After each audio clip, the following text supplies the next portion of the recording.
وقال الذي اشتراه من مصر لامرأته أكرمي مثواه عسى أن ينفعنا أو نتخذه ولدا وكذلك مكنا ليوسف في الأرض ولنعلمه من تأويل الأحاديث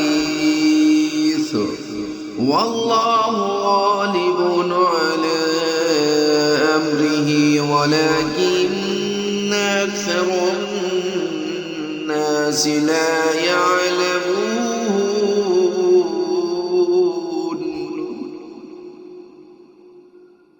اور مصر کے جس آدمی نے انہیں خریدا اس نے اپنی بیوی سے کہا کہ اس کو عزت سے رکھنا، مجھے ایسے لگتا ہے کہ یہ ہمیں فائدہ پہنچائے گا یا پھر ہم اسے بیٹا بنا لیں گے.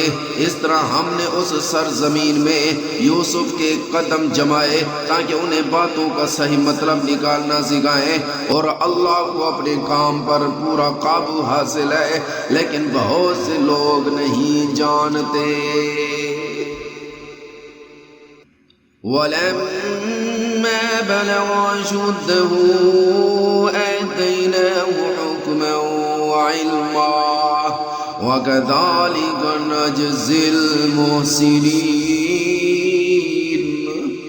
اور جب یوسف اپنی بھرپور جوانی کو پہنچے تو ہم نے انہیں حکمت اور علم عطا کیا، اور جو لوگ نیک کام کرتے ہیں ان کو ہم اسی طرح بدلہ دیتے ہیں.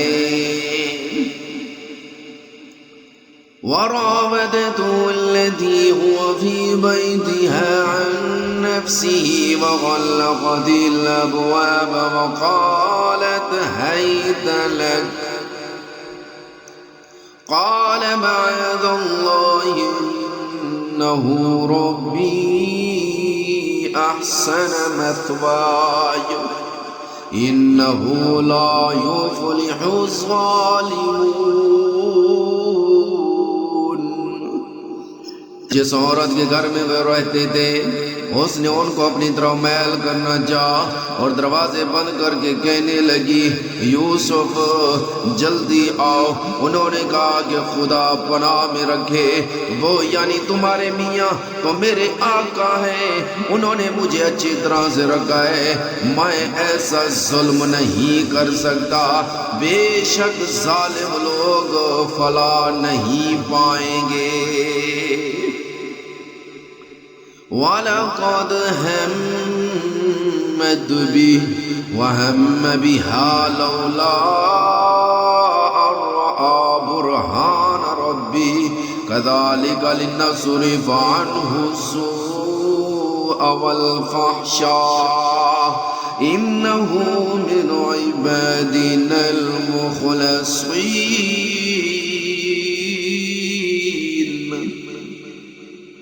اس عورت نے تو واضح طور پر یوسف کے ساتھ برائی کا ارادہ کر لیا تھا، اور یوسف کے دل میں بھی اس عورت کا خیال آ چلا تھا اگر وہ اپنے رب کی دلیل کو نہ دیکھ لیتے. ہم نے ایسا اس لیے کیا تاکہ ان سے برائی اور بے حیائی کا رخ پھیر دیں، بے شک وہ ہمارے منتخب بندوں میں سے تھے. واستبق الباب وقدت قميصه من دبر وألف يا سيدها لدى الباب قالت ما جزاء من أراد بأهلك سوءا إلا أن يسجن أو عذاب أليم. اور دونوں آگے پیچھے دروازے کی طرف دوڑے، اور اس کشمکش میں اس عورت نے ان کی قمیض کو پیچھے کی طرف سے پھاڑ ڈالا. اتنے میں دونوں نے اس عورت کے شوہر کو دروازے پر کھڑا پایا. اس عورت نے فوراً بات بنانے کے لیے اپنے شوہر سے کہا جو کوئی تمہاری بیوی کے ساتھ برائی کا ارادہ کرے اس کی سزا اس کے سوا اور کیا ہے کہ اسے قید کر دیا جائے یا کوئی اور دردناک سزا دی جائے.